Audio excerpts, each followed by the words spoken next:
Imaginez la scène. En plein cœur de la Terre Sainte, les murailles de Bethléem tremblent à l'approche de l'armée musulmane.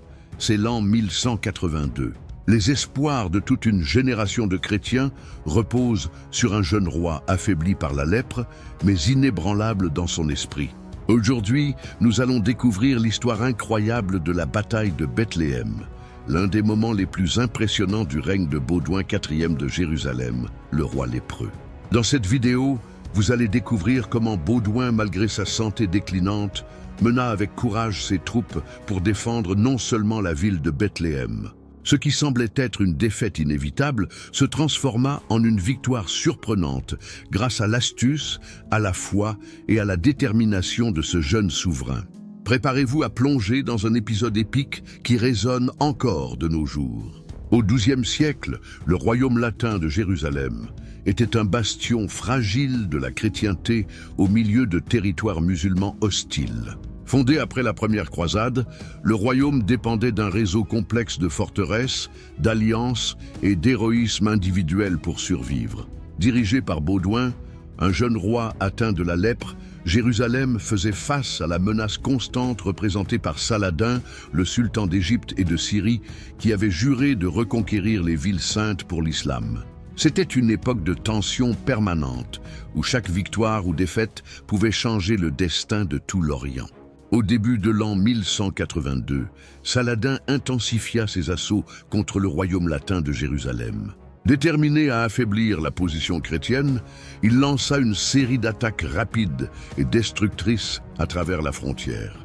En novembre, on apprit qu'une force musulmane se dirigeait vers Bethléem, ville d'une importance spirituelle immense pour les chrétiens, étant le lieu traditionnel de naissance du Christ.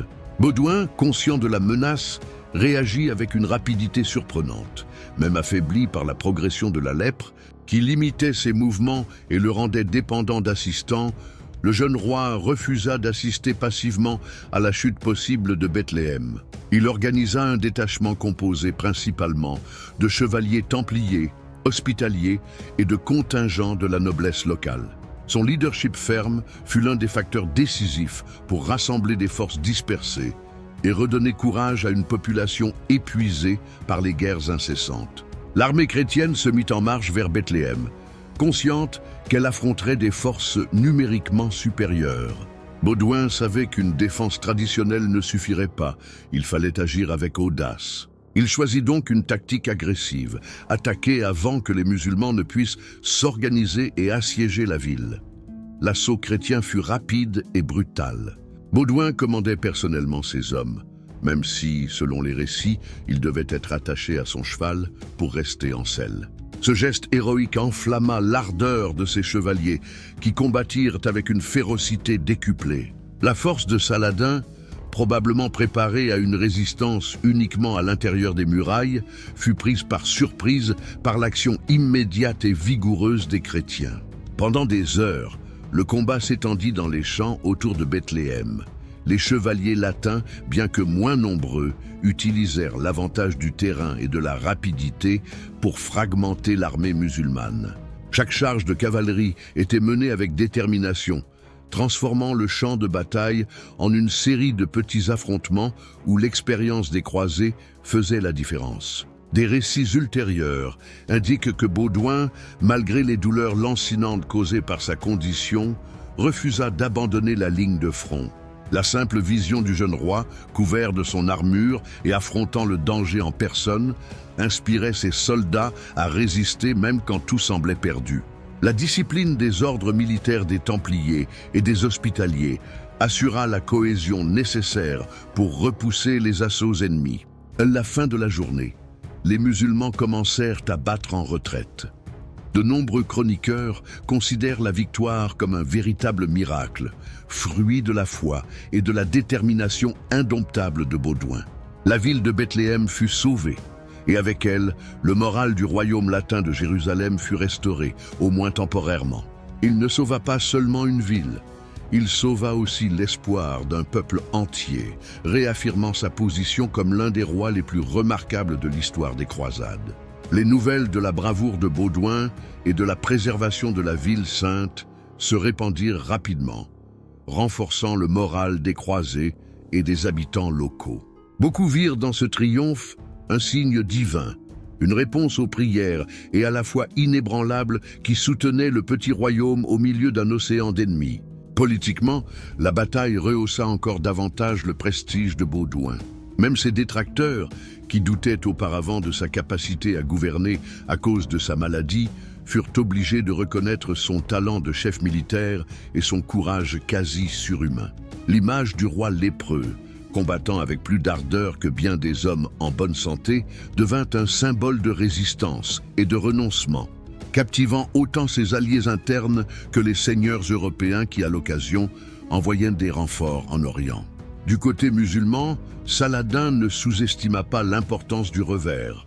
Bien que son armée n'ait pas été détruite, la défaite à Bethléem montra que Jérusalem pouvait encore réagir efficacement. Saladin comprit que vaincre le royaume latin exigerait des campagnes plus prudentes et prolongées, et que tant que Baudouin serait en vie, toute tentative de conquête serait ardue et sanglante. Cependant, la santé de Baudouin continuait de se détériorer de façon alarmante.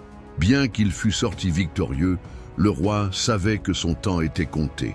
La lèpre, inexorable, progressait, affectant sa mobilité et ses capacités physiques. Malgré cela, il persistait à gouverner personnellement, tentant de garantir la stabilité du royaume et de préparer la succession pour protéger Jérusalem après sa mort inévitable. En interne, la victoire à Bethléem apporta aussi des défis.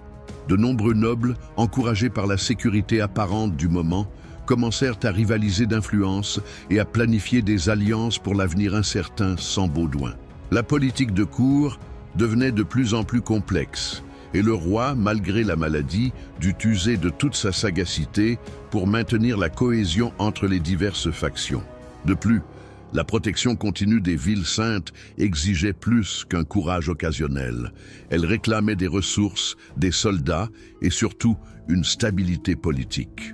Baudouin comprenait que Bethléem avait été sauvée ce jour-là, mais que la survie à long terme du royaume dépendait de décisions difficiles et de sacrifices encore plus grands. Pourtant, en cette fin de l'an 1182, Jérusalem célébrait. Des messes d'action de grâce furent célébrées, et le nom de Baudouin IV fut loué à haute voix dans les chairs et sur les places. Pour le courage démontré et la foi inébranlable, le roi lépreux consolidait sa position comme un véritable paladin de la chrétienté, dont la mémoire, encore aujourd'hui, continue d'inspirer tous ceux qui connaissent son histoire. Sa figure héroïque, à cheval sur le champ de bataille, demeure l'un des symboles les plus puissants des croisades et de l'histoire médiévale chrétienne. Si cette épopée vous a ému, n'oubliez pas de laisser un like, de commenter ci-dessous ce que vous aimeriez voir d'autre, et de vous abonner à la chaîne pour ne manquer aucun épisode de l'extraordinaire saga de Baudouin de Jérusalem. À bientôt.